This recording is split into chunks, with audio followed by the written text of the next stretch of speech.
by throwing oranges. Oops. Whoops. Or attempt to.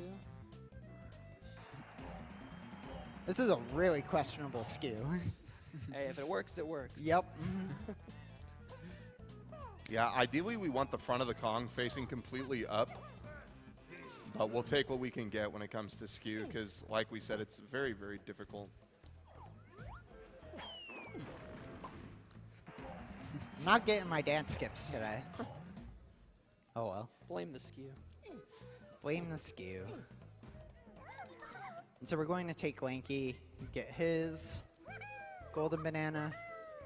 You gonna do the crawl? Yeah. So just jump right down.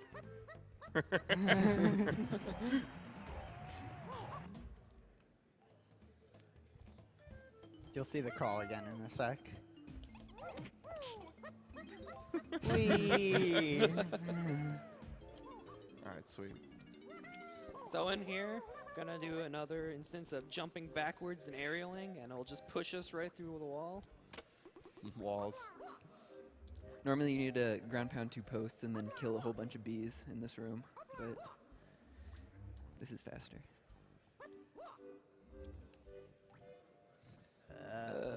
Come on. There we go.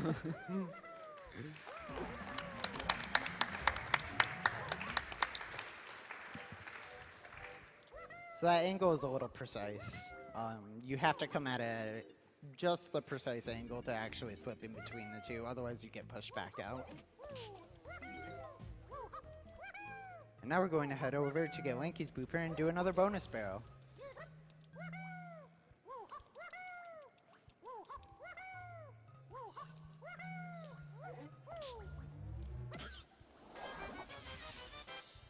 It's just so satisfying to shockwave him.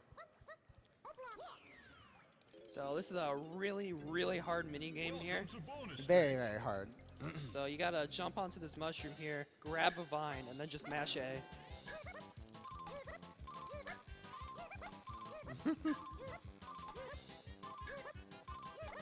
And he did it first try. Wow.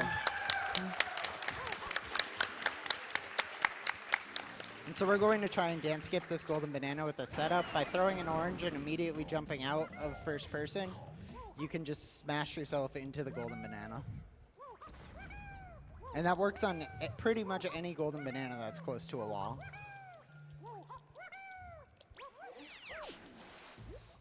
And so we're going to grab Chunky and head to his underground area.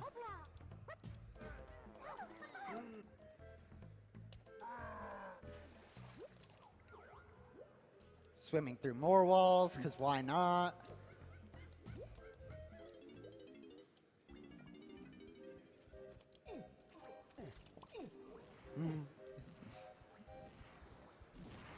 So We can skip part of the pathway just by jump aerialing. can overlap these cutscenes of hitting the switches. So yeah. Chunky also can make some funny animations.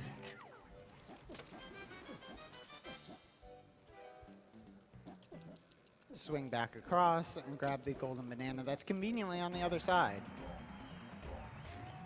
And we're flying.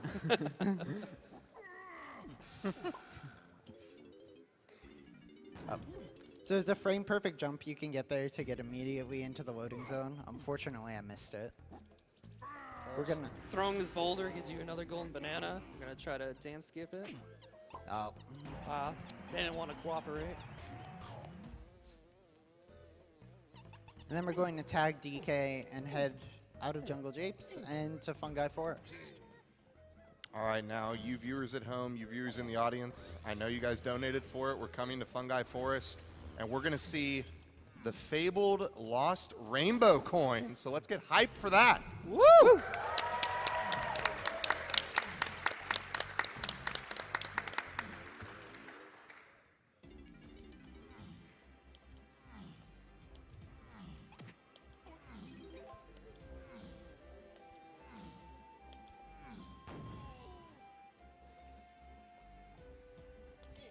And so since we already turned in the key to open Fungi Forest, we can just roll right to the cannon and enter. So Cole, tell me an interesting fact about fungi. Hey, did you know that Fungi Forest was originally going to be in Banjo-Kazooie? True story. And so we're going to go rolling right through the pendulum and tag warp 4 for later. It's a bit quicker to get out of the owl area when we enter it. And we're going to head to the giant mushroom.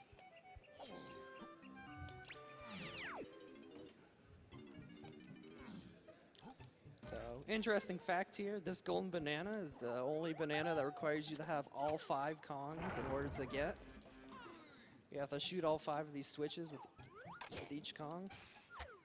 And it'll spawn a golden banana.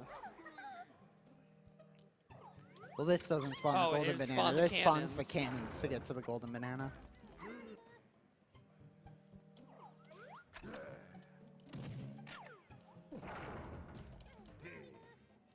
So we're going to save DK for last, seeing as it's his golden banana. Hit the switch, overlap the cutscenes, and we get this nice short cutscene instead of a 20-second cutscene.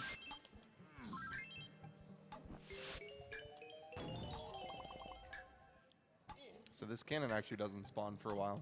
We kind of beat it to the punch. There we go. Whee!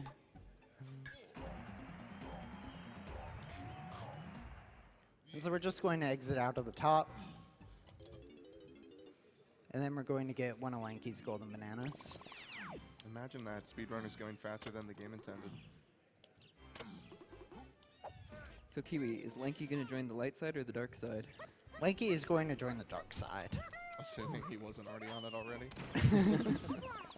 So there's 2 golden bananas for Lanky. The light half, which is the brighter portion that's in that door, that has a bonus barrel, whereas the dark half, which is right through this door, all you have to do is bounce on a mushroom and get the golden banana. And get limed. And get hit by the bees. Shoutouts to bees.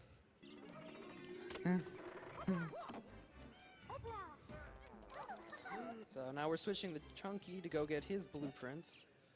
Hopefully he's here.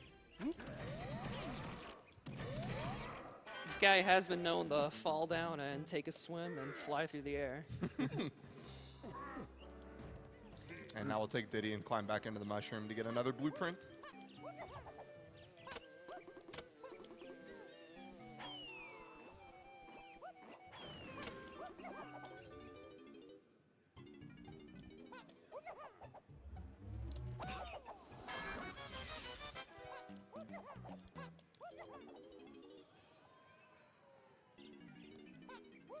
And so we shockwave the splat.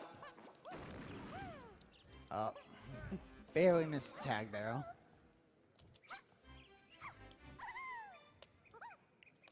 And now we're getting a Tiny's blueprint. We're getting everybody's blueprint right here. So a common thing you'll notice as we get to the later levels of the run is we're going to get a couple very fast golden bananas and mainly the blueprints and then just leave the level. So it's a bit more focused on the first 4 levels, but there is still a decent amount of gameplay towards the end. And then some very interesting tricks still to come up.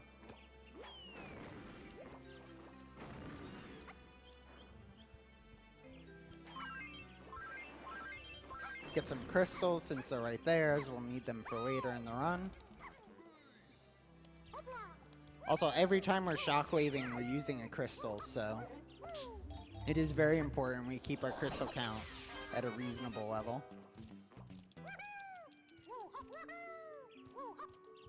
This is why we tagged Warp 4 for later, because we can just take Warp 4 and head right through this blue tunnel to get to Snides.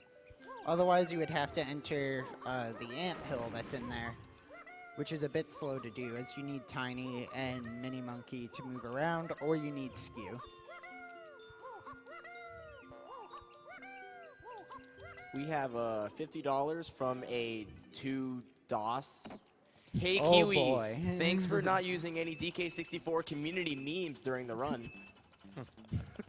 Morning. Morning, Morning. Cheetos. Oh, banana! Oh,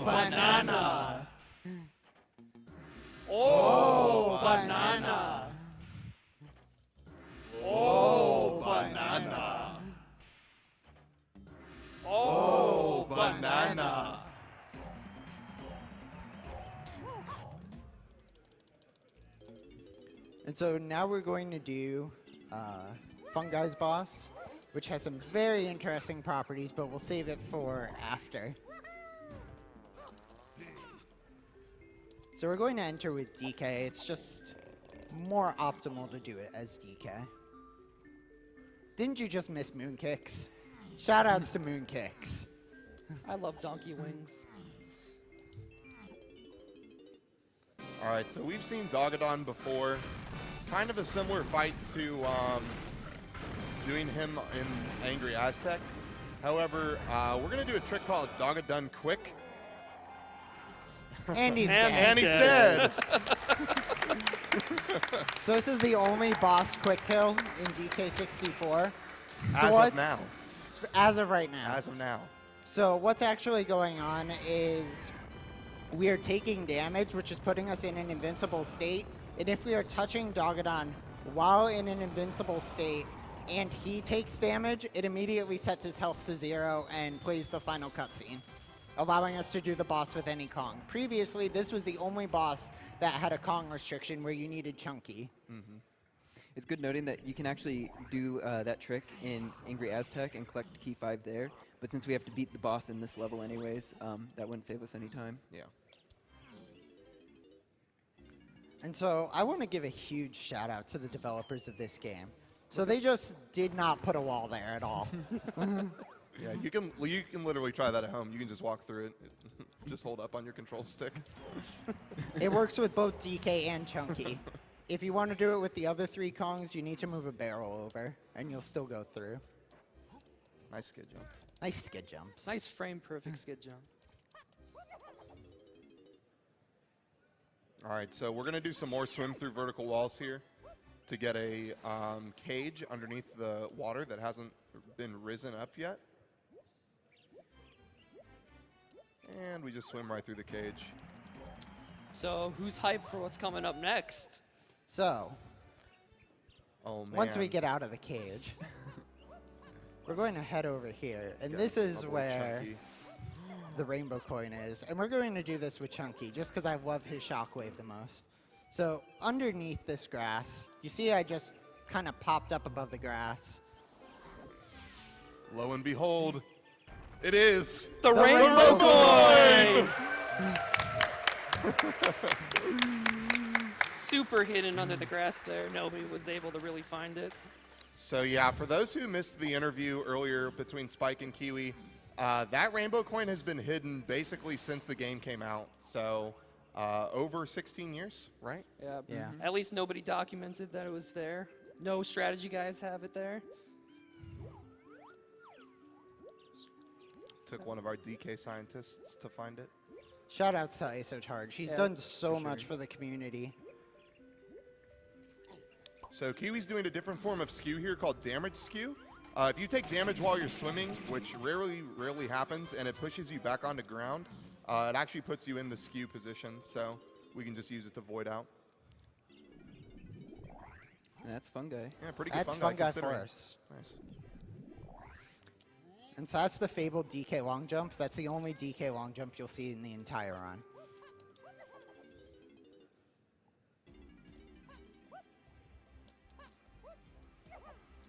That was close. There we go. So there's a few jumps in this game like that one where the game was intended to be on N64 where the game does lag and lag makes you jump a little bit farther than you are supposed to. So developers knew this and there's some tight jumps like that one, but they're still just barely makeable on VC. Oops. For fun. And so you can read a few donations. Yeah. Fulvo donates $51.23 and says, "Hey guys, cheers from Brazil. I always watch GDQs on YouTube, and now that I have some free time, I can catch it on Twitch. First time donating. Keep up the amazing work and kill those borders. Donation goes to the announcer's choice."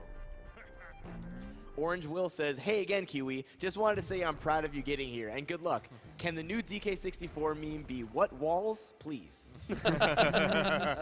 But where was Walls?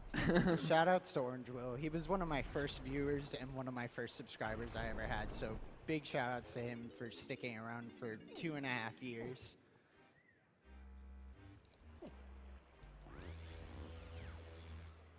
And so we're going to take Chunky up to Crystal Caves. But we're going to get some golden bananas along the way, as we need 65 to enter Crystal Caves, and currently we only have 63. So once again, influencing where the golden banana spawns with the camera, we can play our instrument, and hopefully the golden banana falls on top of us. Just barely missed. And now we have to go for meme jump. And he gets it first try. Yay. Good. Side jump is a bit tight. Once again, it was kind of intended to have lag around to help you get across. It's even more difficult in 101% with Lanky. Who? Lasagna? Larry. Linguini. So we're also going to get a blueprint while we're here. Might as well.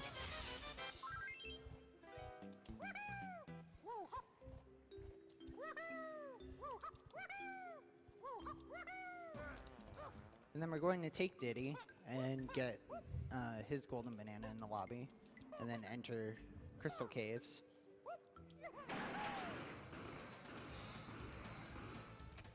All right, and Kiwi's going to be doing another form of gun skew as soon as we enter caves, so we'll ask for a little bit of quiet there as well.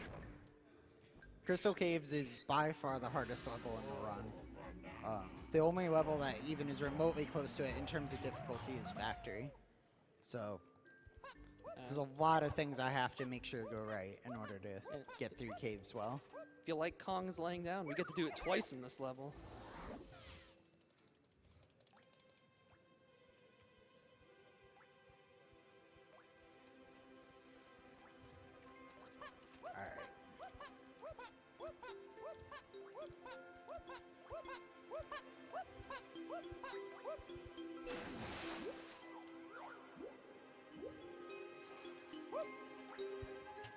So once again, jumping out of bounds, getting out of the water, re-entering, tilting our Kong, and we have skew. Nice.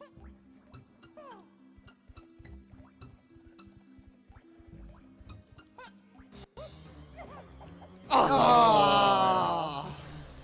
So I have to reset up skew again. That's fine. I aerialed a little soon because I knew the cutscene was coming. Yep. Nice out of bounds. That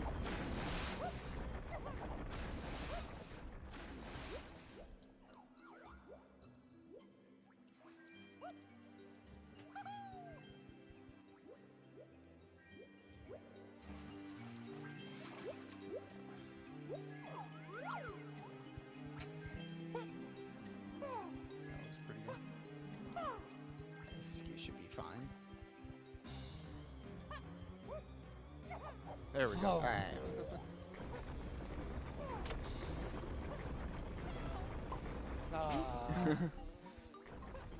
And so I'm going to save state here as well once I get up.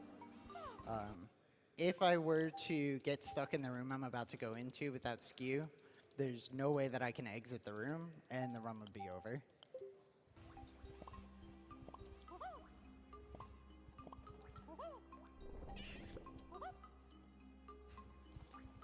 Didn't quite make it over.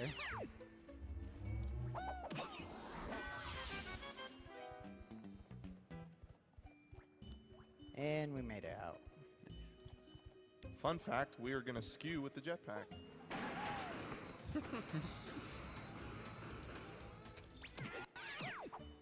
And so we don't need skew anymore, so the fact that I lost skew is fine.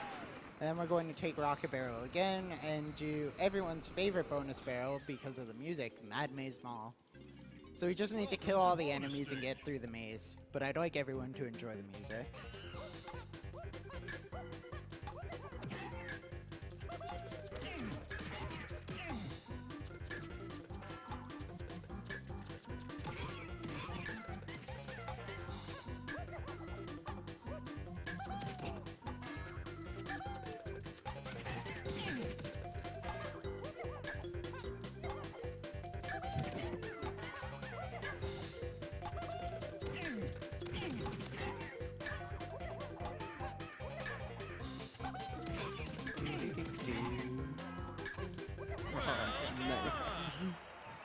It's really good music.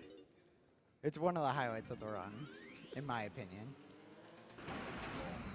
And so we're going to take Rocket Barrel and not head to the Tag Barrel like our favorite friend Tudos, and go straight to the Trophenskov. And then we're going to do Armadillo 2.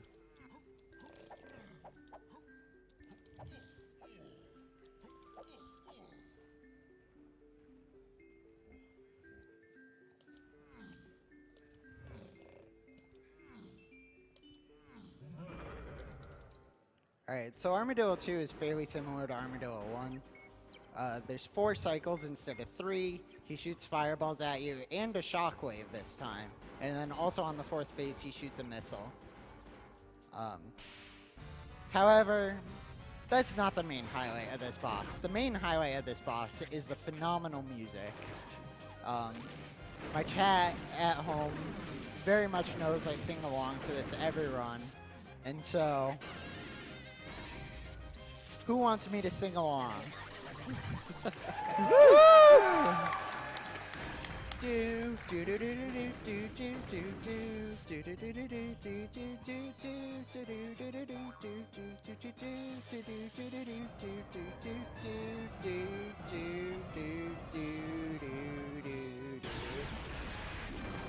right, that's enough. We don't need to get on any cringe compilations. So as Kiwi finishes boss, we can have some more donations here. Yeah. Yeah. Iron Hawks donates $50. The message only says SGDQ hype, but I think the audience might have something to do with that. Huh? How about a hype on 3? 3, 2, 1.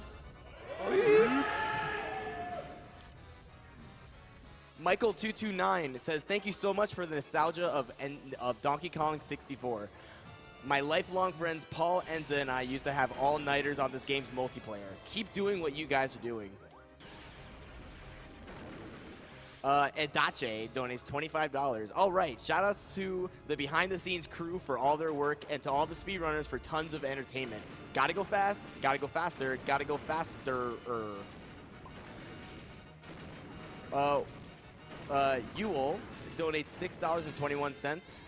There are some high-quality skips. Props to Kiwi Killer for turning garbage into gold by making such an entertaining run. P.S. CG Coconut Gun. Ozman the First donates $25. Thank you to everyone who makes this incredible event possible, the runners, the guys behind the scenes, and everyone watching and donating. I love GDQ. Thank you all so much. Dirk donates $15 and says, my friend T got me into watching GDQ events, so I'm donating now to see if I can win them a scarf. Oh, and my Yeti coin says, save the animals. $15 from Anonymous just says, best of luck to you, man. Just Kevin says $15 and peace out. Good luck to all the runners. I totally didn't screw that up. Mythrack donates $15 and says, greetings from Finland. SGDQ is always a highlight of my summer, and what's a better game to go fast than Sonic? Oh, wow, that was from a while ago. Good luck from all the runners. So that was Armadillo 2.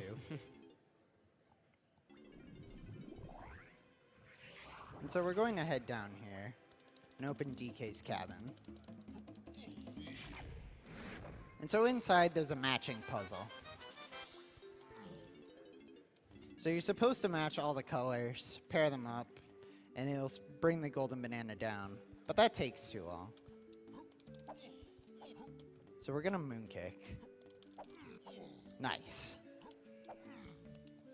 And just backflip up and grab the golden banana. Very nice. It's really nice of the devs to put that platform right under the banana there.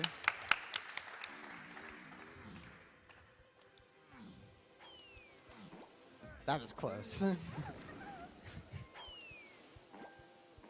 so we're going to take Tiny, grab her blueprint. Oh. Yep.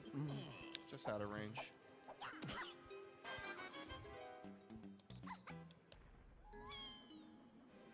Head over here. And then if we turn around, we can actually backflip, grab the platform, and climb up. As I said, caves is a bit difficult of a level. There's a lot of things that can go wrong, as you can tell.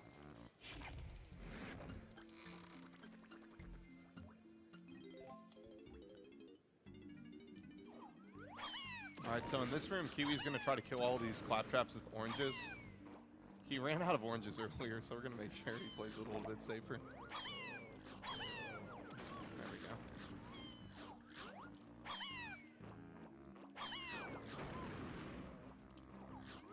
The oranges are kind of homing, but with a space this small, sometimes doesn't work out. And so we're going to grab this ledge. So as the golden banana spawns, we'll grab it and then just fall. And it respawns us at the beginning of the area. So it saves a bit of time.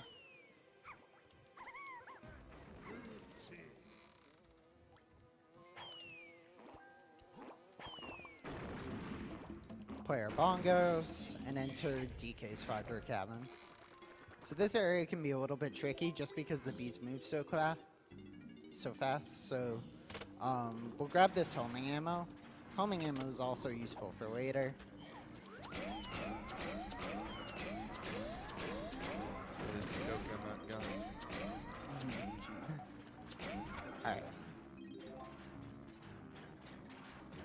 Sometimes they just don't want to be hit, and you go through all your homing ammo, and you have a bad time. But that went pretty well. A little bit of movement optimization. Let's throw in some more moon kicks.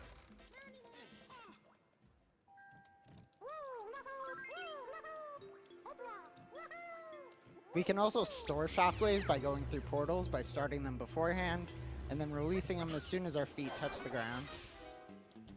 And just immediately grab the blueprint. I want a backflip. Thank you.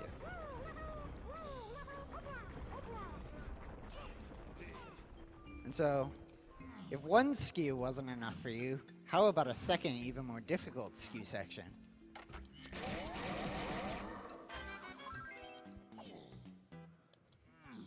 Yeah, this one can be really, really tricky here, so we're going to ask for silence for Kiwi.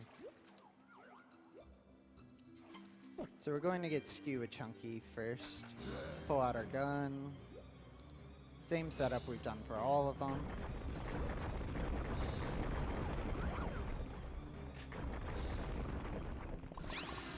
Grab this golden banana first.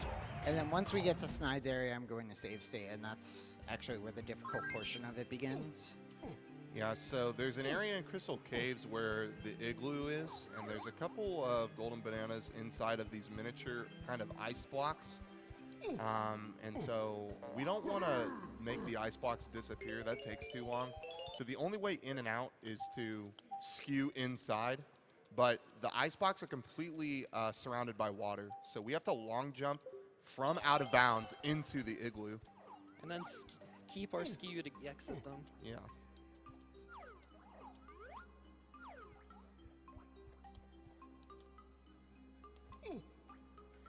Nice. Yes. That's one of the hardest tricks in the run.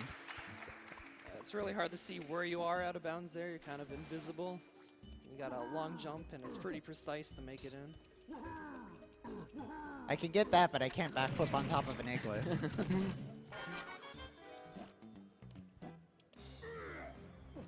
So we're going to tag Tiny, and then enter her igloo.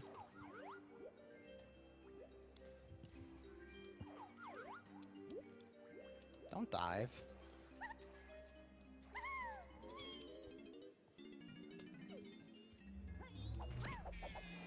And so having Shockwave helps with killing the Kosha. And then we just need to hit this target 3 times, and it'll spawn a golden banana. Very nice. And then if we're in the correct position, we can grab that golden banana on its spawning. We were a little bit off, though.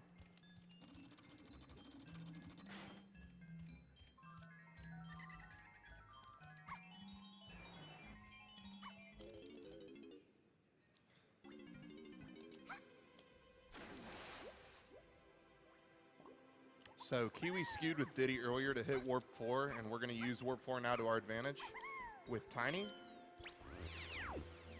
And we're actually going to get a golden banana the way the developers intended us to get it. We're going to monkey port into the ice block and pick it up. We can break into it, but because we need Warp 4 to actually get out of the igloo area, we have to do it the intended way. So shoutouts to intended strats. The one time they're actually useful. And then we're just going to swim through vertical walls and head right to slides.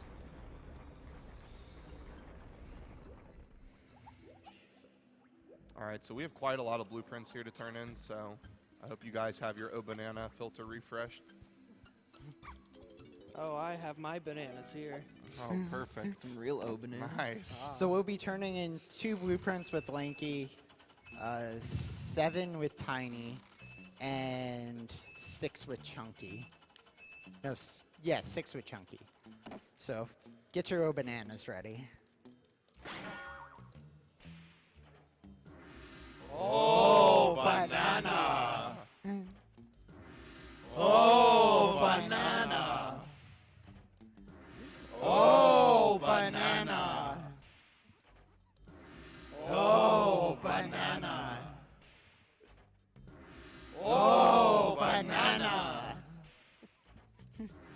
Oh, banana! Oh, banana!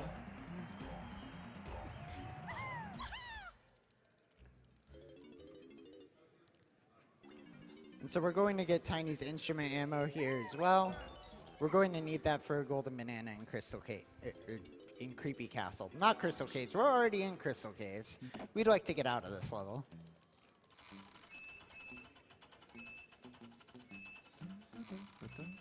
How are you doing, Kiwi? I'm doing good. How are you doing, SHM? I'm doing good. I'm enjoying your run. Hope everybody else is too. Oh, banana! Oh, banana! Donkey Kong.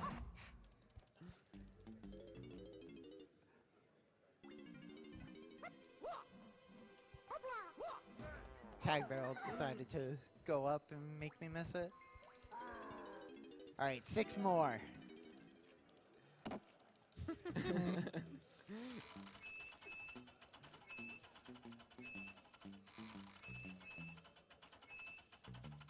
So you may be wondering why we're turning in blueprints in Crystal Caves instead of Creepy Castle. Tag Barrel is significantly closer in Crystal Caves, and we actually don't need too many more bananas. Oh, banana! Oh, banana! Oh, banana! Oh, banana! Oh, banana! So we still have 2 more blueprint turn-ins in Creepy Castle. So we're not done yet. But for right now, we're going to tag DK. We're going to backflip up on top of slides. Then we're going to jump aerial. Come on. Nope. Clip out of bounds. Oh, I voided out by accident. So you can maneuver out of bounds to get back to the DK portal, and it's a little bit faster. Oh boy, I got Oh, nice. this. Ah. Oh well. So that's the slightly faster swag strat. The We'll do ceiling the kick. normal strat. You just wanted to show both strats. Yeah. Yeah. This is still a good So we strat. can damage ourselves and just roll across the lava.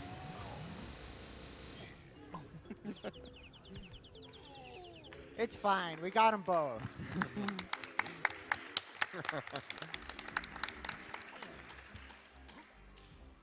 All right, so Kiwi is going to head to the last, well, not the last level of the game, but the second to last level of the game, where we actually can collect golden bananas in. He's going to head to Creepy Castle.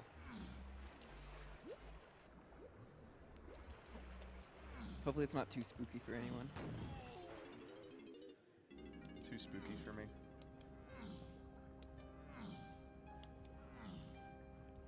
So I'm going to hit this gate and make sure the Kosha doesn't hit me into the lava. If he does, that gate will actually respawn, and then I have to re-tag DK, re-go back over there, and then, yeah, it's just an obnoxious time loss. So we got past it. Oh. Alright, that's fine. And we'll enter Creepy Castle. All right, so we have one of the hardest tricks of the run coming up here. So we will need complete silence to cross this bridge. A lot of people fall on this bridge. All right, he All right. made it. We're fine. Nice. It's especially hard if you try to play with your feet.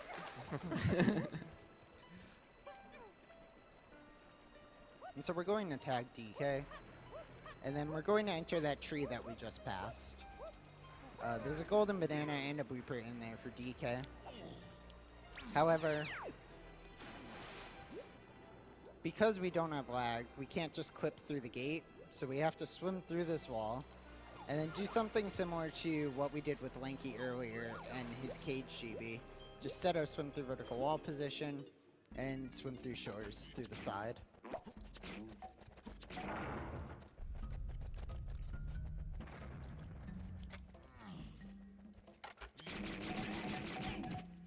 So Kiwi's going to grab the blueprint, and he's going to do another really fun clip here. This is just kind of like a weak scene. You can try this at home. Just roll through the wall here. It can be a little finicky sometimes. Come on. I cursed you. I'm sorry. That's fine. There we go. There we go.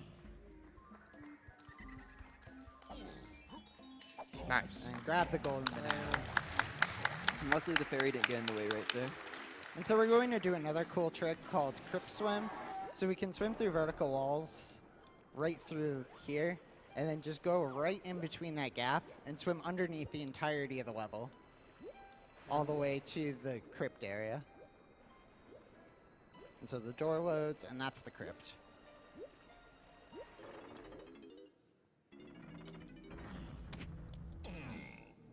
And this will be the last blueprint we collect in the run.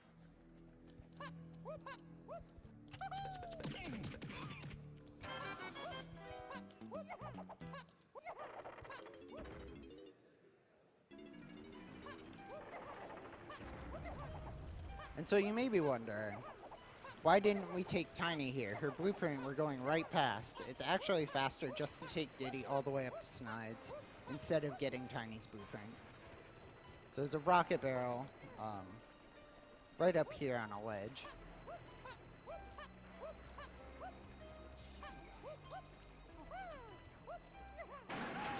And we can just rocket barrel all the way up.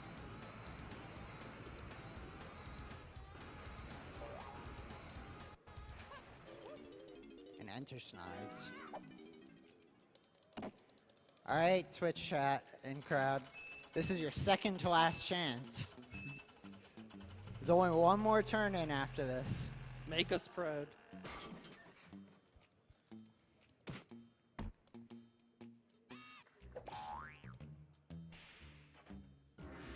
Oh, banana. Oh, banana. Oh, banana. Oh, banana. Keep going.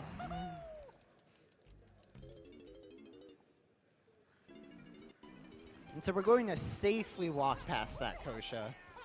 That Kosha is the least friendly enemy in the entire run, because if he hits you while you're in the air, you'll fly over the fence and fall all the way down to the bottom and have almost no way of getting back up. Oh. Almost like that. God. Thank you for having mercy, Kosha. Thank you for having mercy fence.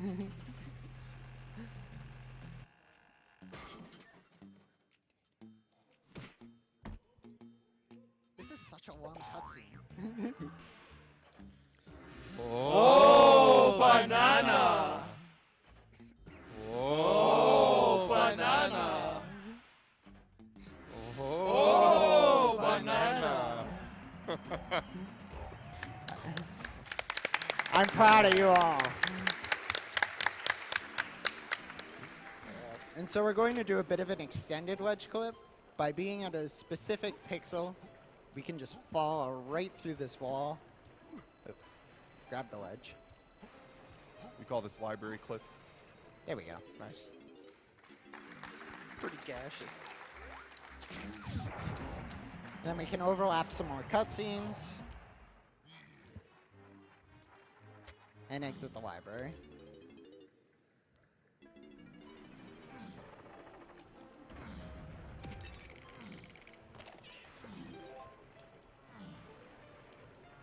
All right, so again, even though there are 201 total golden bananas in the game, we only have to collect 100 golden bananas to enter the final level, Hideout Helm. So Kiwi's at 98, he's about to get 99 and 100, and then we'll be on our way to collect the last key of the game. So this is why we got Chunky's instrument ammo. If we just play our instrument immediately upon entering, we don't need to hit any of the bats, they just die. And then we can look at the wall and we can throw an orange once the golden banana spawns to skip the dance. Nice. By the way, we just got an anonymous $1,000 donation. Wow, nice. Wow.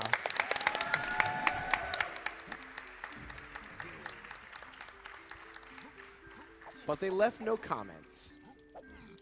Rip. Well, thank you very much for that $1,000 donation. So we're coming up on the last level boss of the run. This is King Cutouts. So the Kremlings here made a cardboard cutout of K. Rool, and you just gotta launch your Kong in his cannons and hit it. And of course, we get to do it with Lanky. If you miss him, you lose the Kong for the fight. So you basically have 5 chances to get him without missing him. Somehow they rigged laser beams up to the cardboard. I wish I knew how they did that. Some So- pretty advanced technology. So this is basically the entire fight, so if we can get some more donations in. Yeah. Yeah. Jan Skier donated $5 and said, "Loves watching your stream, Kiwi. It's great to see you at GDQ. Keep killing it, man." 64 Kongs Running donated $50 and said, "Loving all my childhood games being broken, especially DK64. Oh, banana." Artemis 150 donated $15 and said, "My friend just introduced me to SGDQ and you guys are amazing. Put my donation towards Shovel Knight Spectre of Torment Beto's big break. Thank you." Dark Data gave us $10. "If this charity marathon was taking place inside DK64, would it be Donkey Kongs without bananas?" Fieldafar donated $8.15.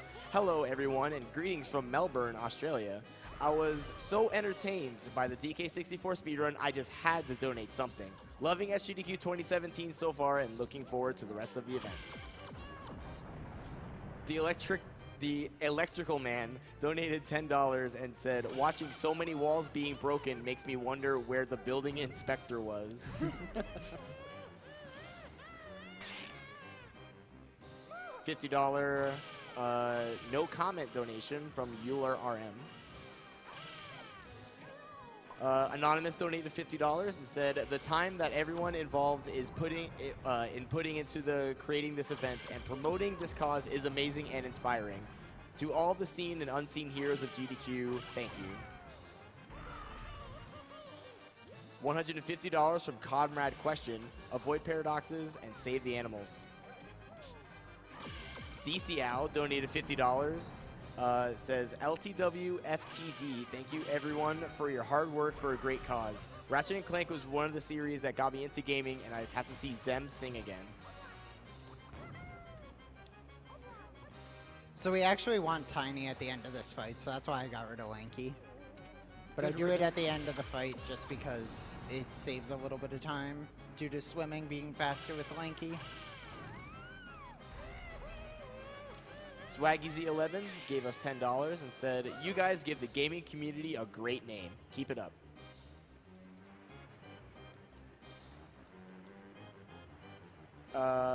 Andrew gave us $50 and said, any chump can save frames. Only the best can save the animals too.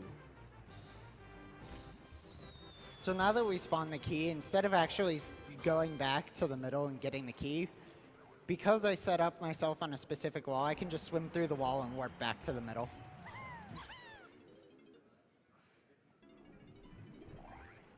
And so we're going to get our final golden banana. We're finally going to use Mini Monkey, the move we would have learned in Angry Aztec with Tiny.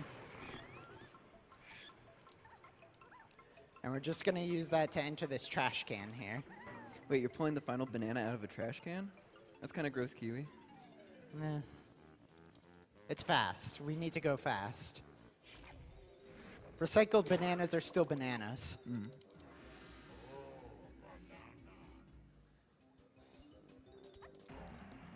And now we have 100 golden bananas.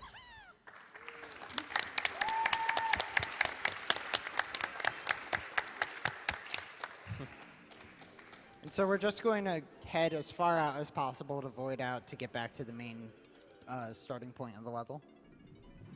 And that's Creepy Castle. So we have all the keys, all the bananas.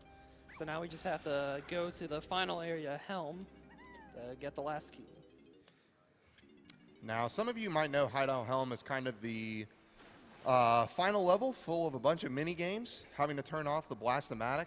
Yeah, we're not interested in any of that, so we're going to be kind of just basically going through Helm completely out of bounds, and we're just going to go straight for the key. That's all we really need is the key. We don't need to shut down the Blast-O-Matic in order to beat the game. So Kiwi will turn in to the last keys here and head on up to Hideout Helm. We'll probably get some more donations here.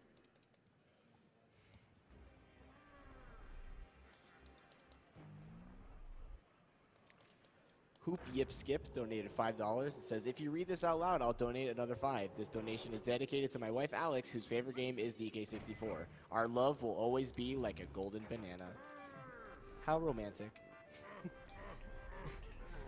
GV donated $10 and said, guess nobody can put donkey in a corner. And here I thought my apartment had paper-thin walls. P.S. Save those animals. Anonymous $20 donation and said, good luck to all the runners and kill the animals. So now that we turned in both keys, we're just going to head back to the monkey port pad that we used earlier and head up to Hideout Helm. And this is the area that basically allowed us to change the majority of no levels early. So previously we would do a route called 40 blueprints. By getting all 40 blueprints, we could actually access Snide's bonus minigames, which would take us out of main menu mode and re-enable saving. However, since we did not collect all 40 blueprints, we only collected 34, we're still in main menu mode, so we're going to have to break out a Helm. But we'll keep that surprise for later.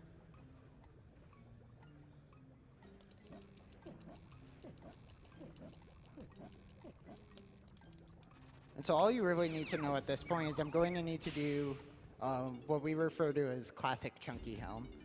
So there's two methods of doing Helm that are used in RTA, DK Helm and Chunky Helm.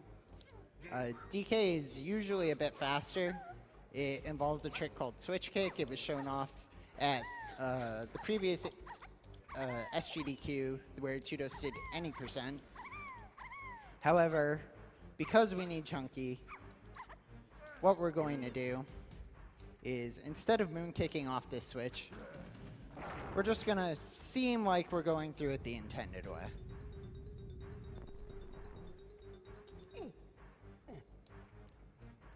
Cross these vines.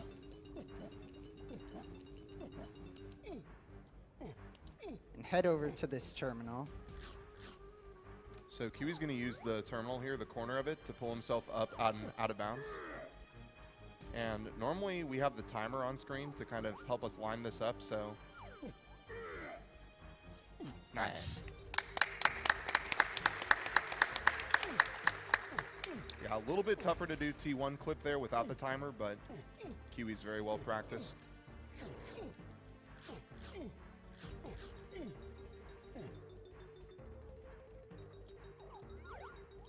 Now Kiwi is doing his best here to maneuver completely out of bounds until we get all the way to basically the end of Helm. If we were to inbounds here, that would be really, really bad for us. So we're just hoping to get all the way to the end. There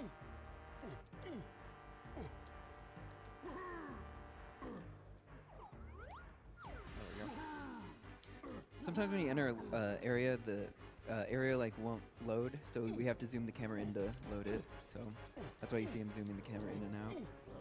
So we can come up to the second terminal, kind of turn ourselves slightly to the right, jump at a specific spot, and just walk through the wall. We call that T2 clip. And just long jumping under this hallway is a bit faster. All right, so we're coming up to the room with key 8 in it, and we're going to jump up into it and grab the key. And I'm sure you guys are all wondering, well, we jumped up into the room, how the heck are we getting out? So Kiwi's going to swap over to his Wii U gamepad here, and he's going to do a really newfound trick called falling through vertical walls. We've seen swimming through vertical walls, and there we go. First try. But wait, there's more.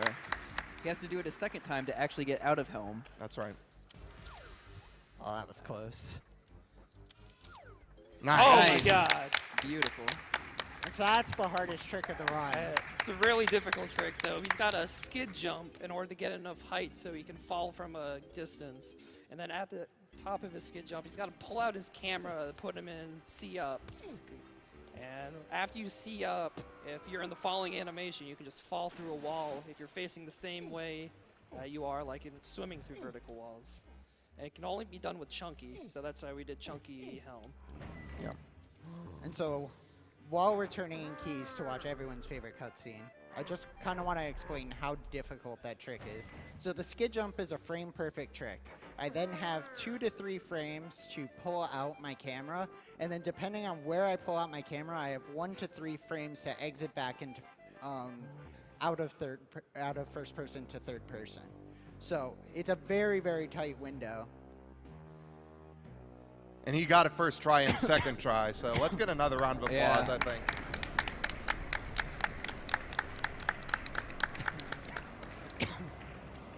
So this is one of the best cutscenes in the game. We got our boy K Lumsey here. We're gonna free him. He's gonna dance around the island here.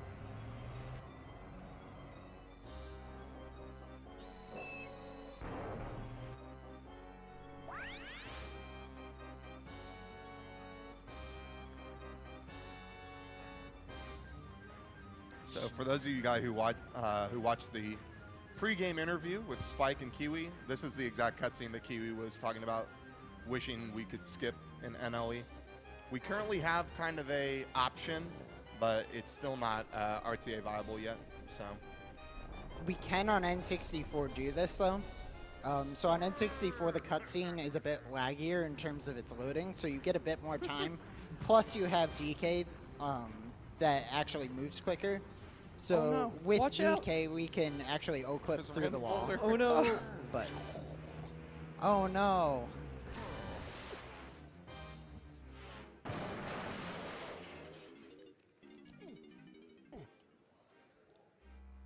all right, final boss hype. And so we're just going to take warp 3 and head to the final boss.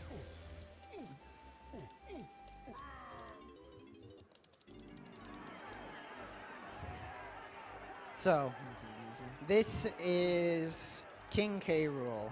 So we're going to have a 5-round boxing match. 1 round for each Kong. And so the first Kong being DK, we're going to climb up poles, climb into barrels, and shoot ourselves at him from the barrel like a cannon. It makes so much sense to launch monkeys out of barrels like cannonballs. Totally. I don't know how else you plan on stopping Giant Crocodile. All right, well, it's Kiwi versus K Rule here for the final boss fight. So, gonna get up our nice signs and cheer our boy. Who's Kiwi? Who's Kiwi? Who's Kiwi?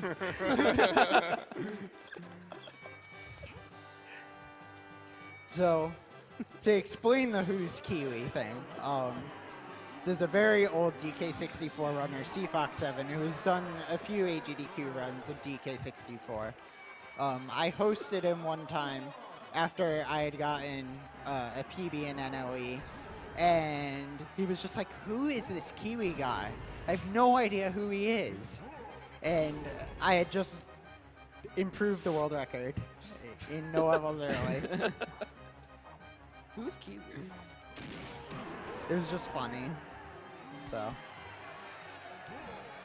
And we haven't let him live it down since. Shoutouts to CFox. Yeah.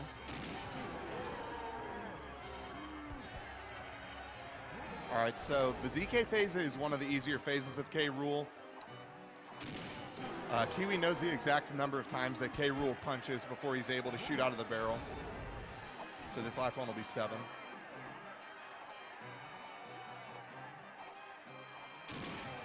And just like that, we're done with round 1.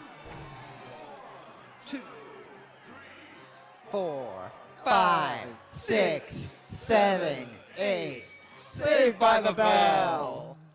Dang, somehow he was saved by the bell when there was plenty of time left on the clock. Something's not right here.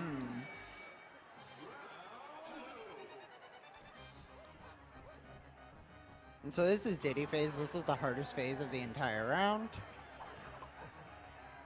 So we're going to take damage and make sure we land in the rocket barrel and then shoot these targets and cause lights to fall on his head. All right, so we've fallen through walls, we've swam through walls. Are you guys ready for us to shoot through walls?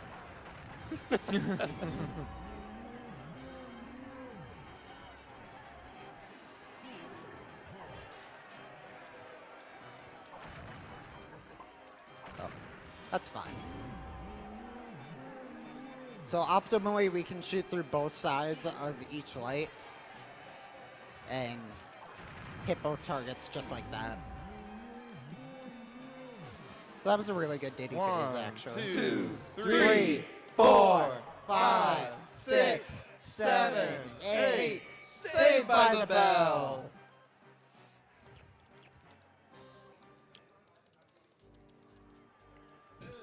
So this is the second most difficult phase in K. Rool. This is lanky phase. So what we have to do is hit these posts that spawn. That's going to put barrels that contain bananas, and we're going to throw those into the arena and make K. Rool slip on them.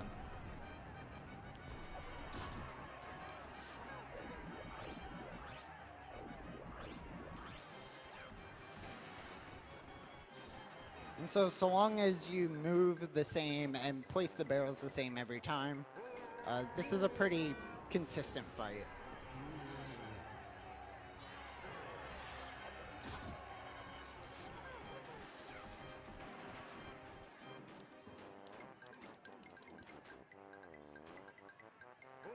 Yeah, so even though Kiwi isn't looking at K. Rool, he knows where to throw the barrel so that K. Rool is in between the pad and the banana.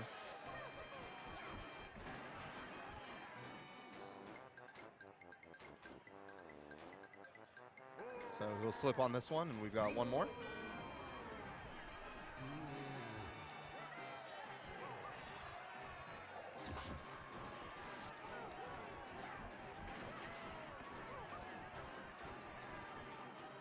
Very nice lanky face. Nice.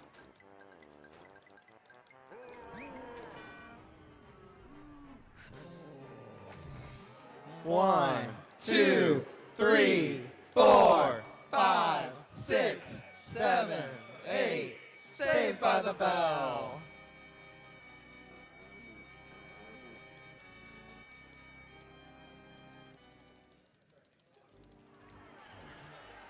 And so this is tiny phase. It's a bit of an auto score, to say the least. All we're going to do is just wait through the toe patterns after entering the toe. And 1 hit for the first toe, 2 hits for the second, 3 for the third, 4 for the fourth. So you can read a couple donations during this. It's a fairly long fight. Oh, I'm well aware of the length of this fight. $250 from Mitchell Smith, I guess. Always love SGQ giving me a nerdy reason to donate to charity. Here's hoping we break some records this year. I'll continue to donate throughout the weekend, hoping to break my donation record. Larry Kong donated $50. Thank you for demolishing one of my childhood games. Kill those animals like Kiwi kills these walls. What walls? Beatkeeper donated $150. Watching the DK run and loving it. Doctors Without Borders is only appropriate for such an event. Keep it up, Kiwi. Oodless donated $10. First time donating, thanks to all the runners and staff for organizing such a great event. I am from Australia and mostly watching in our evenings, so all the 3 a.m. to 4 a.m. U.S. time runners, don't worry, you'll have a big audience down there watching. An anonymous $5. Hello from Detroit. I knew speedruns were a thing, but I never realized how large the communities and their reach were. I love to see video games being used for a good cause. Never been more proud to call myself a gamer. Good luck, Kiwi. $15 from Ellen Deso. Glitches, lightning fast speed, and awesome players to watch. Top that up with friends to watch with, some good food and stupid bets. Yep, it's SGDQ again. Good luck to all the runners.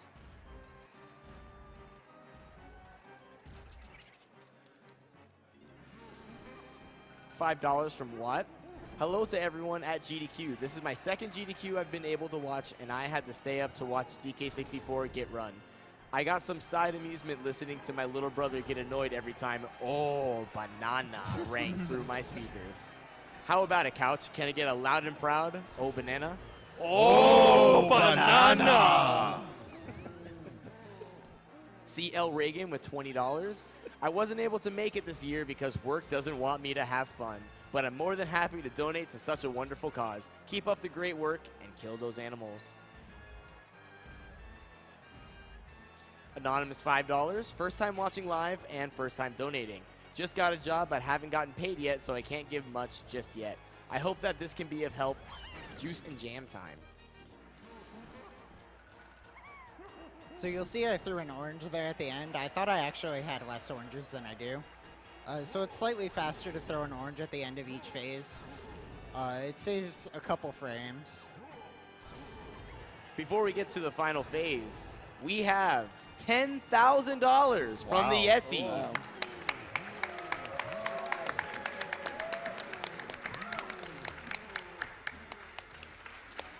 And they say, "Oh, banana." Hey. Hey all, Yeti here. What a great day for watching an amazing speedruns. There have been so many clutch moments. We're really looking forward to I Am Bread tomorrow. Bread hype. Here's another 10,000 raised from our collection. Put it towards Tetris 8-Way, Balancing Animals, Ratchet and Clank Singing, and Nest for Yeti. We want to be the special boy. Woo! All right, so Tiny Phase is over with, so we just have to defeat K. Rool with Chunky. 2, 3, 4, 5, 6, 7, 8. Saved by the bell. So Chunky phase. What we're first going to do is head to the middle and pound a switch without hopefully getting hit by K. Rool. And he's just going to be bouncing around, invisible. I wish I had invisibility powers by bouncing around in a boxing ring, but, you know, we can't have everything, I guess. And then for some reason, K. Rool becomes visible when we become invisible. Because that's how it works, right? When one person becomes invisible, the other invisible people turn visible. It's basic rules of physics. And then we're just going to primate punch him at the correct time, and he takes damage.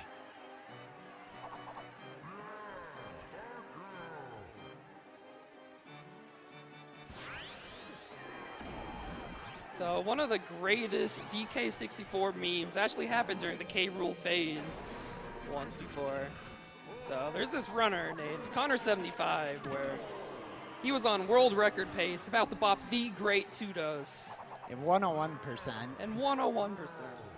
And he was on the final inputs, and all he had to do was press B. And y'all know what he did? He pressed A. And Connor backflipped and choked the world record. So, just to make Connor feel a little better, we're going to backflip as well. Oops.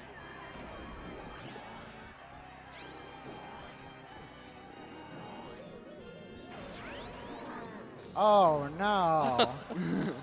Time's coming up. So time is on the start of this cutscene and time.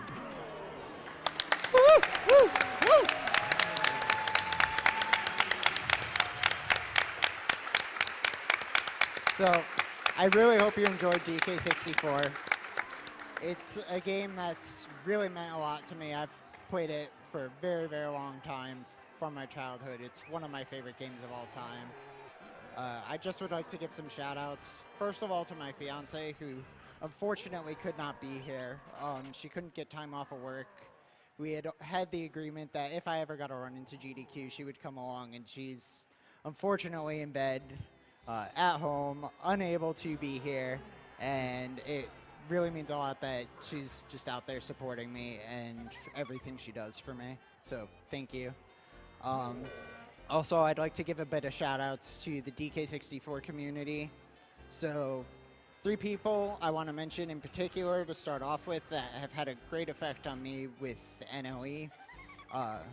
First, I would like to say Tiffany Fruit. I know you're probably watching, I don't know. But if we hadn't ever done that blind race, I wouldn't be here. And yeah, it means a lot. And yeah, I hope you're doing okay. Second would be Emo Arbiter. He really kind of took me under his wing along with third Tudos and really helped me improve my game. So back in 2015, there was the 3 of us all within about 1.5 to 2 minutes. And Emo and Tudos traded the record. Myself and Tudos traded the record. Then Emo and I traded the record. And although they haven't been running the category as much, it still means a lot that they put that much time and effort in really helping me bring up the level of my gameplay. Also, big shout outs to the rest of the DK64 community, the newer runners, so the Ball 96, Jaguar, Obio, Vanity, basically the whole group that kind of is always in my stream, always watching my runs. It means a lot that you're always there supporting me and pushing me to keep improving this run. Also, a lot of the older runners, Ringrush, Seafox, Zernicus, Bismuth. You guys also really helped me a lot at the start with 101, any percent. Just the community's been really helpful. So, yeah, that's all I want to say. Thank you. Thank you for having me. And, yeah, hope you enjoyed.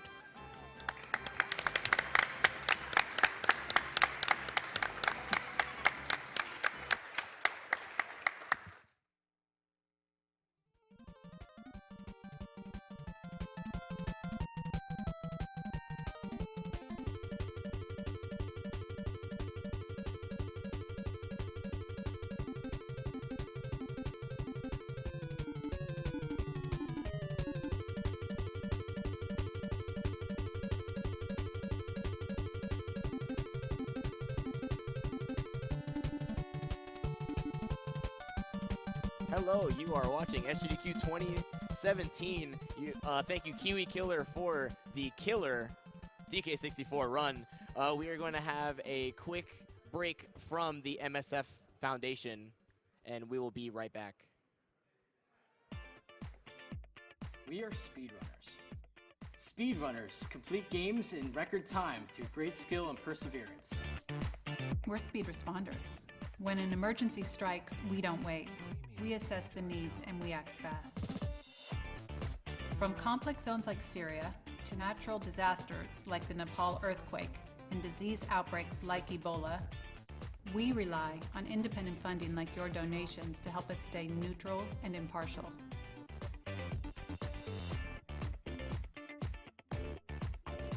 Now we can keep the momentum going with Summer Games Done Quick. Donations will empower Doctors Without Borders and make an immediate impact on work we're doing in more than 60 countries worldwide. Doctors Without Borders and Games Done Quick like to get things done fast. So give now by clicking on the button below, and together we can set a new fundraising record. Thank you for your generosity.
All right, folks, we are back from our ad break. Want to let you know we do need to take down the stream temporarily, so just hang with us. We will be back in just a few moments.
want to take this opportunity to remind everyone watching on Twitch right now that Games Done Quick is now accepting bits during SGDQ.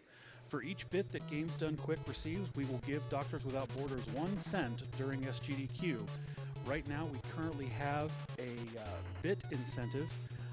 If we receive 5 million bits, we will have a Majora's Mask blindfolded.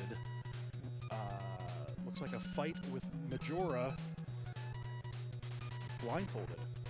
So if you want to see that, or if everyone wants to see that except for the person who is actually, you know, fighting.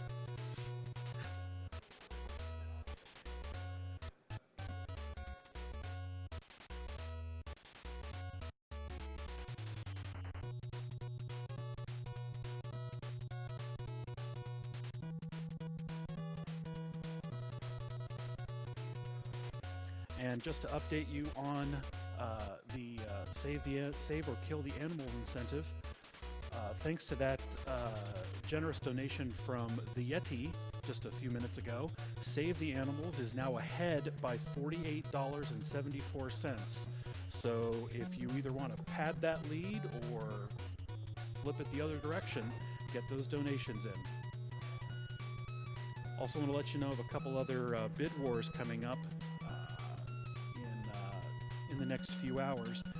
There is a bid war for Tri-Rush Deppy for the file name and license plate, as well as just the license plate. If you would like to see one of the options available as the file name, you can add your donations to that, or if you want to put your own in, you're welcome to do that as well.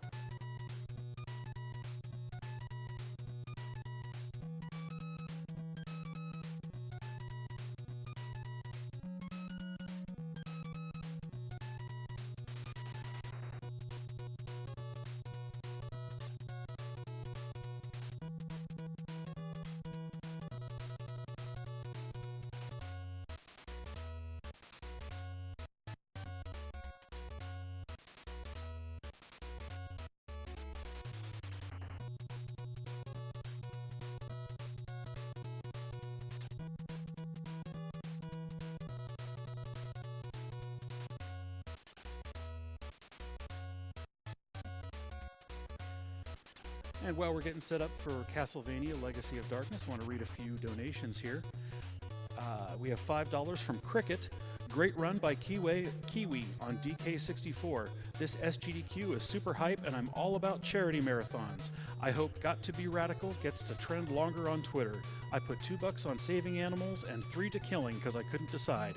Shout out to my boy Tones on the mic, Baloney Man.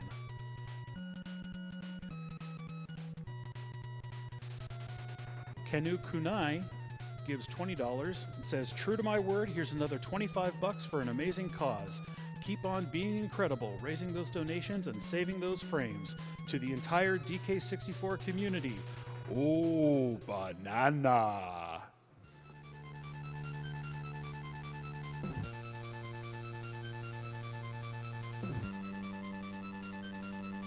We have an anonymous $50 donation. Keep up the great work. Greetings from Germany.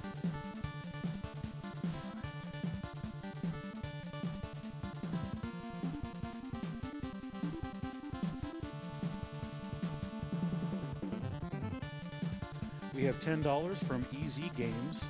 The only thing that is moving faster than these runs is the money from my wallet. Put this donation to naming Ness Sans in Earthbound because we all know that Sans is Ness.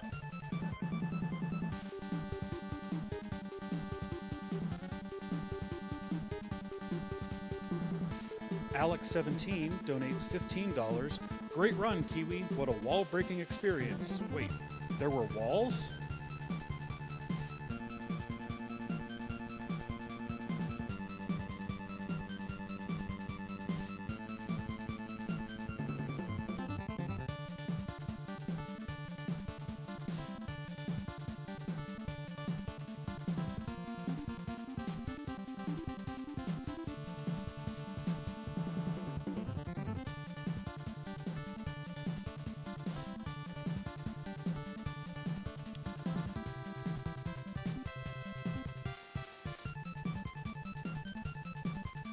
We have another donation incentive coming up a little bit later today that still has yet to be met.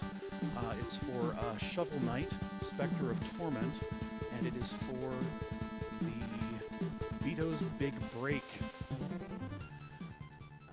Just a second here.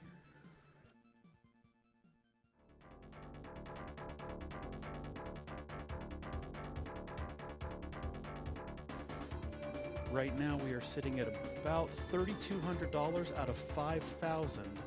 So if you want to see that, you will need to get those donations in for that.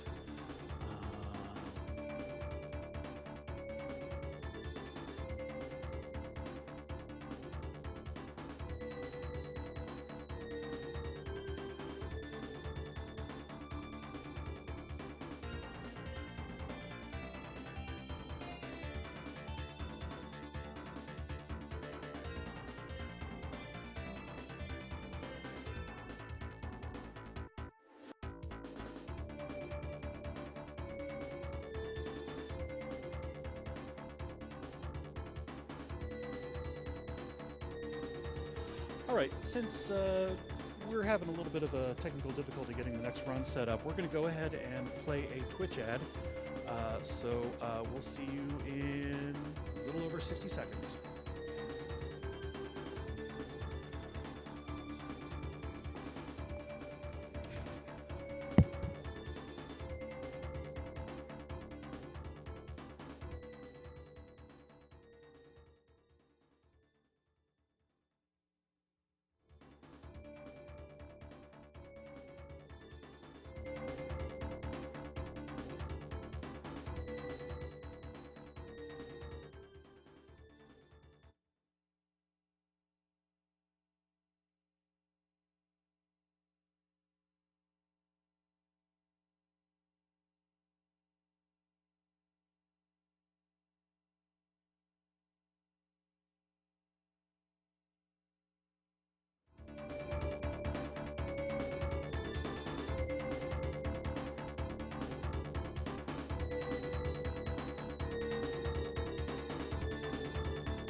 All right, we are back, everybody.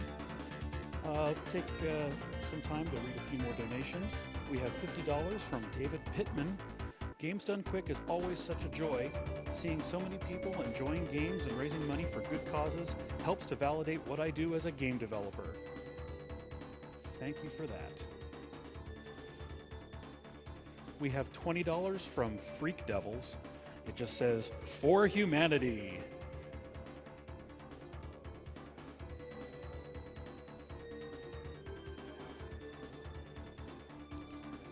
We have an anonymous $50 donation.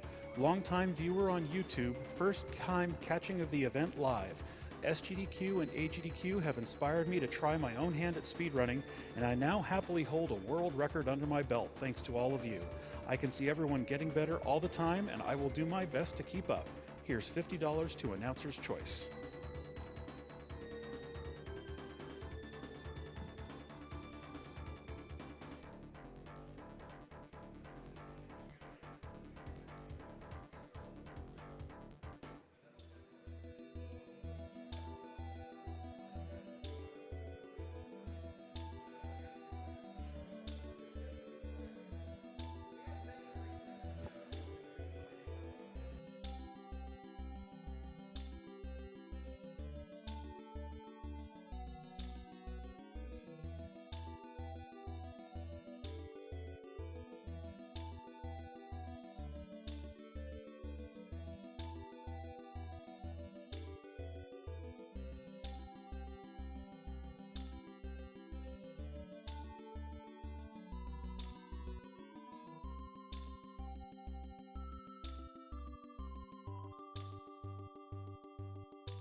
All right, folks. Looks like we are ready to go. We're up with Slucky7 doing carry any percent of Castlevania Legacy of Darkness. All right. Welcome to Castlevania Legacy of Darkness. I'm Slucky7, and on the couch we have... I'm Carcinogen SDA. I'm Metalama. I'm Swordsman Kirby. And so the first thing you'll notice is it's very similar to CB64, Castlevania 64. We've got 4 characters instead of just the usual 2. It's been updated, physics are different, and it's actually a very different run. So if you've seen that run, you're in for a bit of a treat.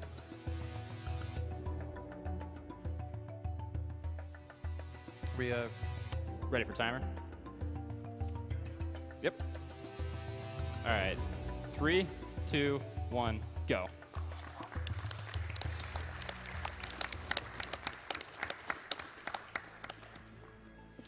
All right, so the first stage we have is Foggy Lake, and it's actually like one of the more technical stages in the entire run. Right off, I'm already using a technique called Orb Melee, which consists of me using an energy orb that I normally fire, but you can actually use the melee and it'll discharge on the enemy.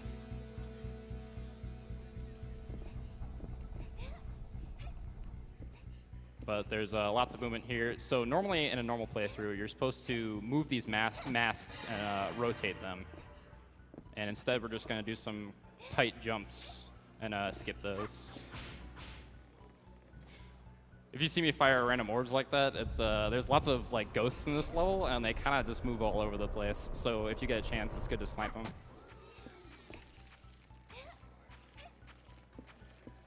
Do they spawn in similar places? Their spawns are actually completely random. Oh, okay. So you kind of have to pay attention to them. They usually don't get in the way, but sometimes they can be like super trolly. So some basics, you'll see I picked up an axe, you'll see in the top right corner, and it has a 1 next to it. So unlike CV64, sub-weapons have levels, just like your main power-up, and we also have level 2 power-up to start out. And the thing below the sub-weapon, you'll see looks like the red jewels. That's my sub-weapon ammo. So basically that's how many sub-weapons I can fire. So this is the first instance of orb spam. You'll see me just like firing orbs. So if you press the B button, which is your orb button, and release it on the same frame, you'll fire a fully charged orb. Also, that guy despawned really quick. So lizards are supposed to have like a death animation if they fall on their back. But if you hit them with enough damage and they fall on their belly, and you also kill them at the same time, they despawn quicker. And that's really good for that because that cutscene doesn't start into this next segment until all the lizards are despawned. It's one of my least favorite things in speedruns is waiting for death animations. Yeah. Trigger on death animation. So minus that cutscene that we just watched that was pretty much just black, every cutscene in the game is completely skippable. So we had to wait for that one. Besides that, we'll be skipping every other cutscene. This is the first boss. This is Serpent. And I'm going to try to kill it in one cycle. I'm going to try to get him before he goes underwater. So when he's further away, you're hitting him with the level 2 X's. Ooh, nice. Yeah, that was actually Nice really job. good. Yeah. Yeah, so those level 2 axes that I'm throwing, if you throw them at the right angle, it'll actually hit Serpent multiple times. Allows me to get that kill a little bit quicker. So pretty basic so far, going through forests. Force of Silence a little different than it is in Castlevania 64.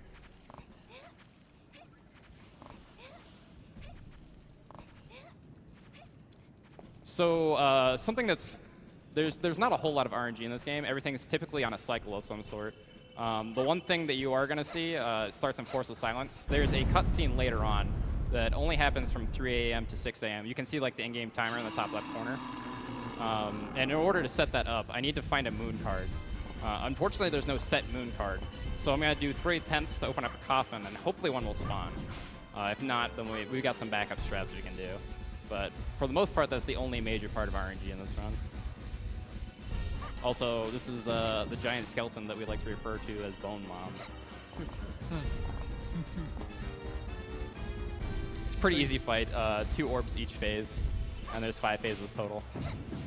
you do it quick enough, then so when the skeleton's like slamming the ground, it's trying to spawn skeletons, and those cause lag. So you try to get both hits before it does that.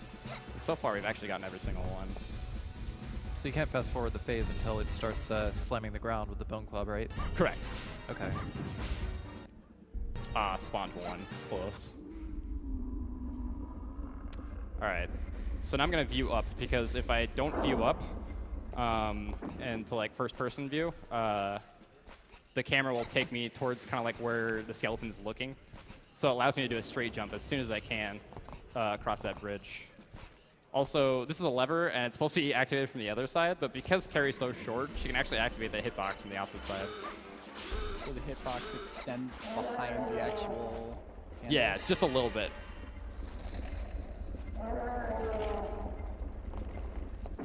The much more ceremonious power-up animation. This is one of 2 safety saves I'm going to make, and this one just because it's super early.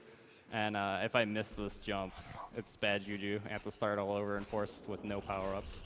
So death is kind of scary in this game. So your power-ups actually, they stay in Legacy of Darkness whenever you reload from a save. But if you die, then you lose all your power-ups and all your sub-weapon level, which makes boss fights kind of really bad. All right, here's the first major skip. All right, we got it. Nice. Oh, you still took damage from that. Yeah, you take damage, but you take less than if you were to like land on the platform below. So basically, it's a really specific angle from a specific point, and you can jump all the way across. And that skips having to activate another gate and go through a tunnel. Right.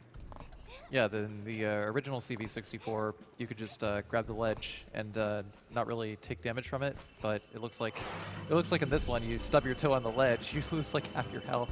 Yeah. On the way down. All right, so that was a boss.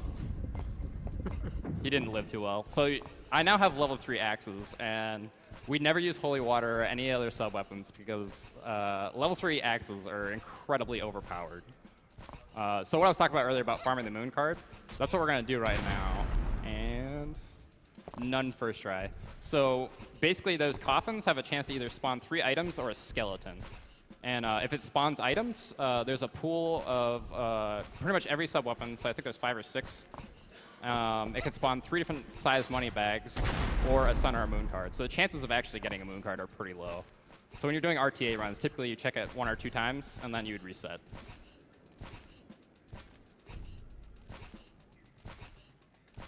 This is kind of like finding a skip for this would be like the holy grail of Legacy of Darkness. If someone found this, it would shave like a minute and a half off and prevent any RNG in the run. Yeah. So between now and the Rosa section, there's no moon card otherwise. The only other one that we can get is from Hydra, which is what we. Oh no, we got a moon card. Ooh, Got nice. 2 of them. Yay! All right. It's the only one you need for the entire game, right? Yes, correct. Okay. So to get out of this little area that we're in, we actually got really lucky. Dropped some jewels Yeah. too. Which is nice. Got some very, very, very good RNG here. Yeah. So we got our moon card. Did I use it? No, I didn't.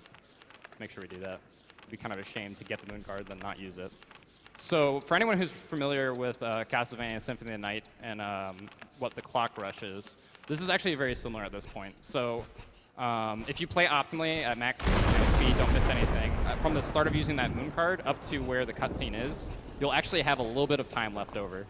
So we're going to try to make it as quickly as possible, but if we do well, we can pick up some extra jewels along the way to prevent farming later on, and we don't lose any time by doing that.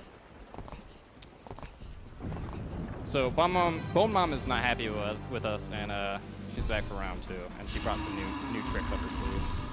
But this time we have level 3 axes. So I guess you can teach a Bone Mom new tricks. Something like that. So we're going to time 2 axe throws. She's going to do that lunge twice. And just timing those 2 axe throws prevents her from doing this shockwave blast on the ground, which is, it's really huge, and it will hit you and knock you down. And then she moves around. Where I'm attacking her from is important too. So you can see she moved to this spot. It's completely scripted where she moves to. So she's going to move to where I am next, so I want her to jump to that position so she doesn't have to walk there. So it also takes like it also takes 3 hits in order to get her into the next phase, right? It's 2 hits from level 3 axes and 3 with orbs. Oh, okay. So that's why you can start to see already how we're going to start to use axes during the entire run. We got this lovely castle. If I could take just a moment here. All right, now we're moving into castle walls. Pretty much we're going to go up each tower. The top of the first one has a boss. And we're going to activate 2 levers that opens up the gateway so we can actually get into the main area. And I was a little slow, so if you're quick enough, you can make it across this and jump across and grab. But we're just going to wait a second, and because we waited like that, we're actually on a good cycle now. We should be able to make all of these. This one will be close. So the RNG is different for this section between Castlevania 64, between vanilla Castlevania 64 and Legacy of Darkness. You were saying the it was is it mostly just like the axes and the platforms are just like the same? It's actually everything. So the only thing that's not is like the guillotines are proximity based, how close you get to them. So it's kind of like set anyways, and all the platforms and everything are on a set pattern going back and forth. Oh, still alive. There we go. So that was Hydra. That was another boss. Once again, you're going to see this a lot. Axes kind of just annihilate everything. So I'm going to pick up as many jewels as I can before hitting this switch. Also, the game unfortunately prioritizes picking up items over activating things. So if the Hydra dies in a bad spot, you'll just end up picking up items when you don't want to. So do cycles activate when you enter a room, or do they activate when you get close enough? So it's based off loading of a zone. So if you go into a zone, for example, like going through this door right here is going to load a whole new area. You'll see some points in Villa where I go through a door. It's not actually loading a new area. It's just a new room that's already loaded. So if it's loading a new area, that's when it starts. I'll kind of point that out later, just to give you an idea. Also, I jump at the last second possible there. That section of like the walkway kind of collapses, and it causes a lot of lag. So you jump the last second possible, so it's collapsing off camera. Save some time. This jump right, oh wow, I actually made it. That's a jump that's usually pretty hard to make, but as you can see, it doesn't really save a lot of time since you have to wait for those platforms to flip anyway.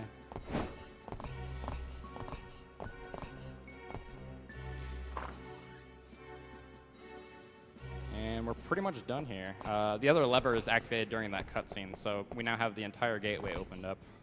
Got some cool movement tech right here to get all the way down. Normally there's another boss up there, isn't there? No, it's just that one, even in okay. CV64. So these dogs normally die from one axe, but their iframes are really odd. So sometimes they don't get hit the way they're supposed to. Both of those took 2 axes. Which is fine though, because if you look at our jewel count, we're maxed out at 99 already. There's a sequence break here in the vanilla Castlevania 64, but it's not doable on this version because the invisible walls are sky Much high. higher. Yeah, they're like way higher. So it's like you'd be able to clip through it, but Yeah, if you do it on emulator, there's something called L to levitate. It's like a cheat you can do like with like a game shark, and you press L and you'll just like fly in the air. And I did that once to test to see how high the walls are, and they're like triple the height they are in Legacy or Castlevania 64. So if you look up at the clock in the top left corner, the time we're aiming to enter the room that has Rosa, it's about 3 a.m. So we're probably gonna be a little late, but that's all right. We got some extra duels.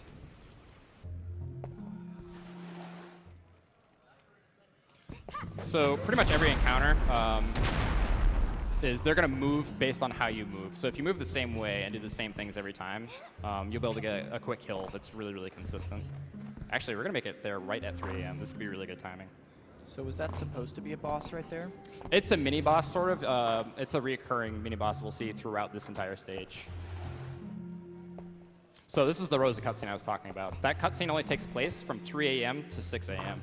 So you have to time a moon card, so when you get there, it's within that little time range. So Villa is pretty much just a series of like small talk to people and go activate things. Right now, this is Vincent. He's apparently a famous vampire hunter. Not really. And we talked to him once to get a key. Well, it's okay. You're the famous vampire hunter now. Nice. Yeah, Carrie is a 12-year-old badass who's just gonna go and take down Dracula. So just like before, we're gonna encounter this vampire again. And just like before, we have a set moves to do, and it goes down pretty easy. So this is Archives. Archives is kind of tricky movement-wise. I'm gonna try to do this. There we go, okay. Because of how the camera moves there, it's like on auto. It's really easy to get like stuck in a corner or run into a pillar. That was actually pretty good. Also, I'm trying to activate these doors as close to, like that one was pretty good. When the one before kind of had the walk of shame. Because if you activate it too far from when you actually open it, you kind of have to do this slow walk, and it wastes time.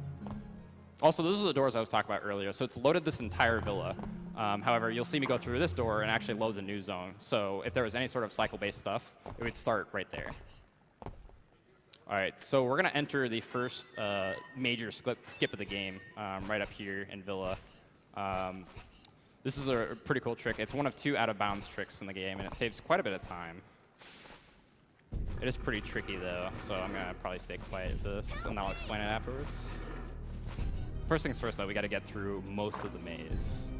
And I haven't talked about movement too much yet, but you'll see me jumping everywhere, and that's because it's faster than walking. And for places like the maze, I'm gonna alternate between holding down A for a long jump, and then tapping A for a short jump, so I land perfectly at corners so I can do a quick turnaround and keep going. Yeah, these guys are kind of a joke.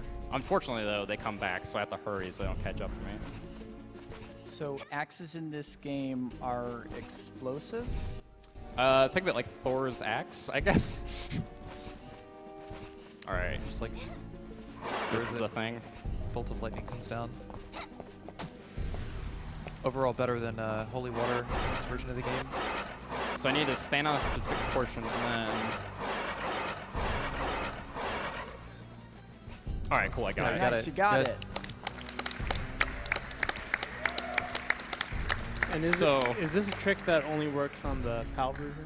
Yeah, so it only works in Legacy of Darkness. Only works as that specific way of doing it only works as carry, and it only works on PAL.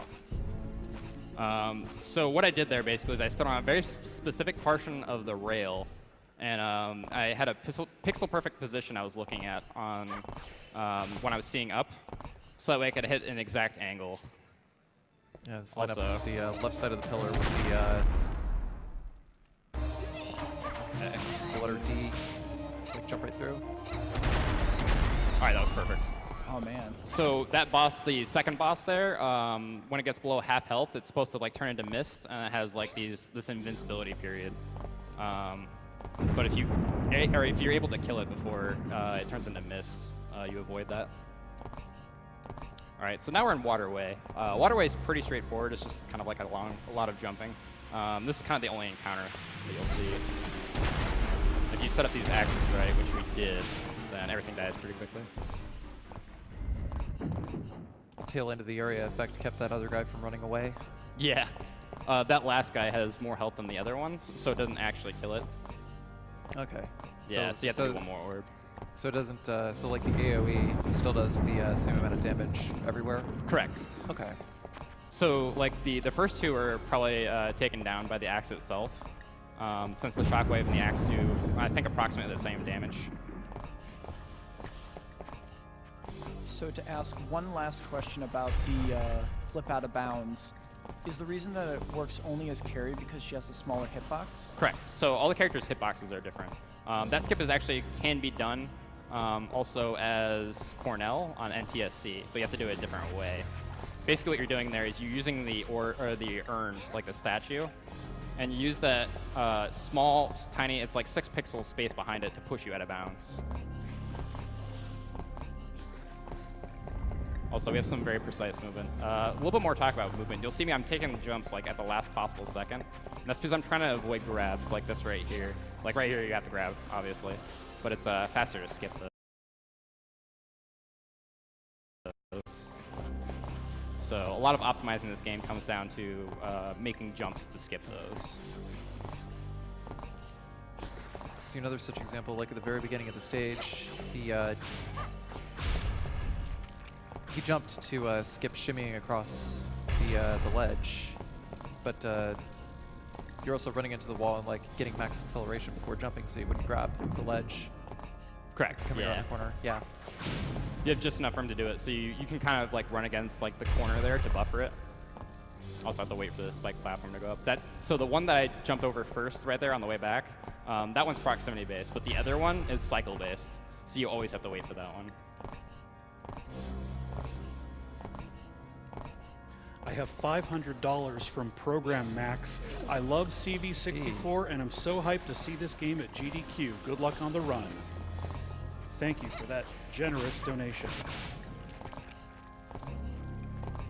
That was a little close. Yeah, so I got really lucky there. Usually it's pretty hard to grab those. All right, so Legacy of Darkness has this exclusive boss, Medusa. I'm gonna try to stun lock her.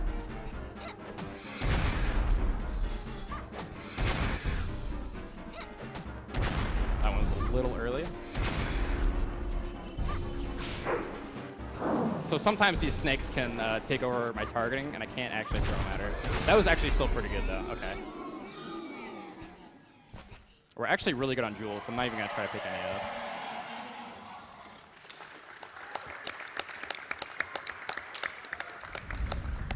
So how does the targeting work in this game? So targeting is completely automatic. It's not like Z targeting in Zelda or anything like that. So basically the game selects, it'll typically prioritize bosses, but if you have an enemy that's right next to you, it'll try to do that. Also, skeletons on motorcycles, that's the only one you'll see. So Castle Center in every other version is typically very long, and there's a lot you have to do. You have to break a seal, and to do that, you have to also basically break the seal on a wall, and do a lot of things. That takes a long time. Or we can just jump in that corner. Yeah, that was actually pretty good. Yeah, we just skipped the entire. Yeah. The entire section of the game that most people tend to struggle with when they play through Castlevania 64, which is the magical nitro sequence. So that's completely skippable on PAL Legacy of Darkness by simply colliding into that wall until you just exit. And it's so pretty much any wall or objects like doors or that wall that can be blown up are not loaded until you actually enter those rooms. And so the reason that works is those things are down, but triggers like the crystal are still up. So you can still activate them even though you can't see them. Also, this is the bullfight. I'm trying to go for very specific. Okay, we got it. So now he's locked here, and I can just throw axes and look at the ground and wait for time to go by. You only hurt him at certain spots. So yeah, we can't do any more damage until like all the flesh falls off, as lovely as that sounds. So we kind of just look down to reduce lag. I love the beautiful unloaded zones. All right, this is another boss. This is supposed to be like Carrie's relative. So you're supposed to like fight this from a distance because you get too closer. She does like this icy cloud attack.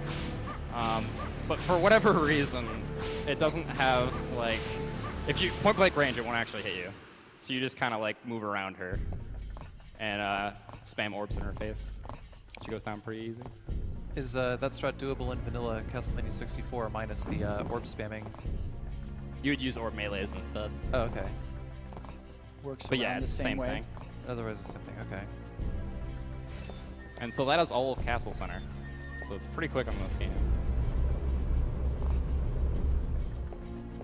All right, now we move on to Tower of Science. And it's actually, the first part's gonna look very familiar for anyone familiar with Castlevania 64. The only difference is instead of it just being kind of like random patterns and stuff, all the patterns are set. So I know exactly how everything's gonna be, and if I do this right, I can just run the whole way. Or jump, I guess. The second half of Tower of Science is actually gonna look very different. This is actually pretty comfy pace here, because any other time that I've seen runs of Castlevania 64 go through Tower of Science, you actually have to wait for the electric prods to fire off before you can move if you're going to be able to get through it safely. Otherwise, there's like a heavy RNG element to passing it. So I see that some of the ground is moving. What are those? So I'm on conveyor belts right now, and you can actually see as I go across this one, they're kind of segmented. So I have to be very careful not to fall in between them, because that will actually insta-kill me. Also, we gotta pause and wait here for the block. What, we should name that block. What should we name it? What do you guys think? Got a name idea for that block? I think we should call it Tim. Sure. All right, cool. That works. All right, going with Tim. We could follow Monty Python and call it Tim the Enchanter. I'm down with that. And Tower of Science kind of makes sense. Not really. I mean, there's enough magic in this game, it probably equals the same thing. So that's kind of funny right there. That gate's supposed to close, and you're supposed to defeat all the turrets.